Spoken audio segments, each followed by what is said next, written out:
You're with Lauren Laverne, and lucky me, I'm with Philip Selway. Hello, Philip. Welcome to the show. Hi, Lauren. Thanks for having us here. So listen, I mean, we know you obviously of long standing with Radiohead. We were only just a few minutes ago pretending it was 1997 and a great year for your band. But here you are, stepping out from behind the drum kit, not for the first time, but with a solo album of your own, Familial, out this week. How does it feel? Actually, holding the final finished record in my hand felt very exciting. It seems something that was quite unlikely to happen at points, but to actually get the final thing, it was very exciting. A significant moment. Yeah, it was. So, I mean, it's difficult, I think, particularly if you're a drummer in a band, it's difficult to sort of strike out and do your own thing. And as I said, you've got previous in that you've done tons of this kind of stuff. But why did you decide to actually make a record of your own, to go as far as making an album? Because that is a step further than just playing on someone else's record or collaborating or whatever. Well, I suppose about 7 years ago, ideas for songs started to come through. And then 3 years ago, it seemed that, I had enough material. It was a collection of songs, really. And it didn't feel appropriate for Radiohead. It seemed very, personal to me. And it just felt like a very natural progression then to actually make the decision to say, right, I'm going to make this record.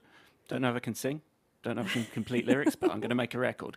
And so that you kind of backfill from there, really, don't you? I suppose as well, when you get to the kind of level of success that you've had with the band, must be quite difficult to find things that are new challenges and that are sort of difficult. Do you know what I mean? Because you know that people, whatever you do as Radiohead, and I'm sure it'll always be great, but you could release more or less anything you want, and a certain amount of people are always going to buy it because they love your band. So was it sort of the chance to do something a bit scary in a way? Yeah, very much so.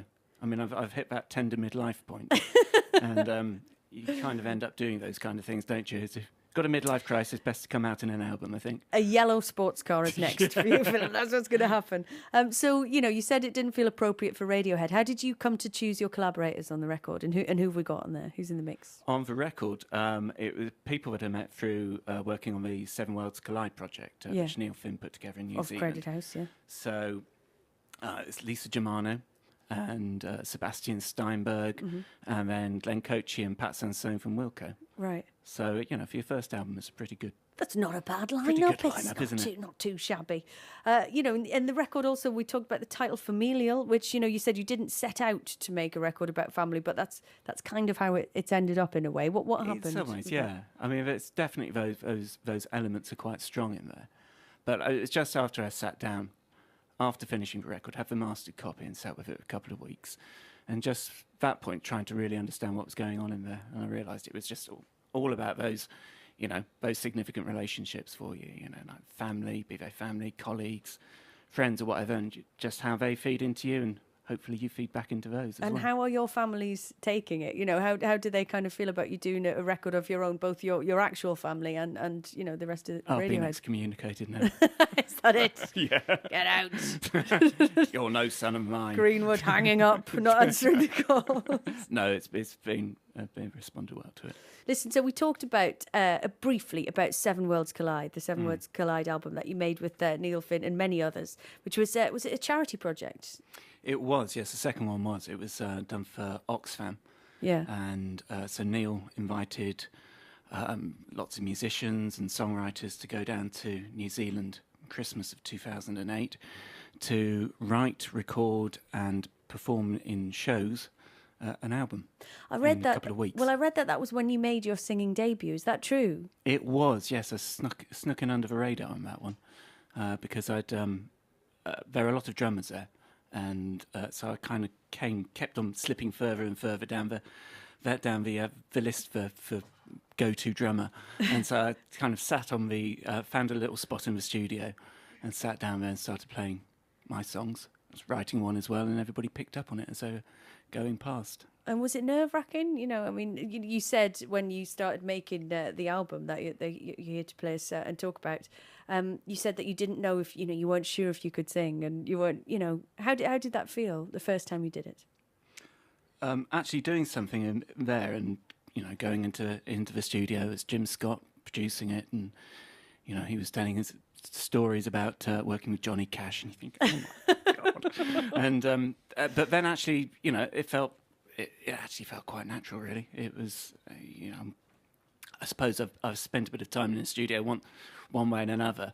But actually having that kind of I think it was the spirit of that whole project. Everybody was very supportive. Everybody was very generous spirited, and I had Katie Tunstall and Bick Runger there helping me out on the vocals. So, it's kind of ideal situation really to do your debut vocal. Absolutely.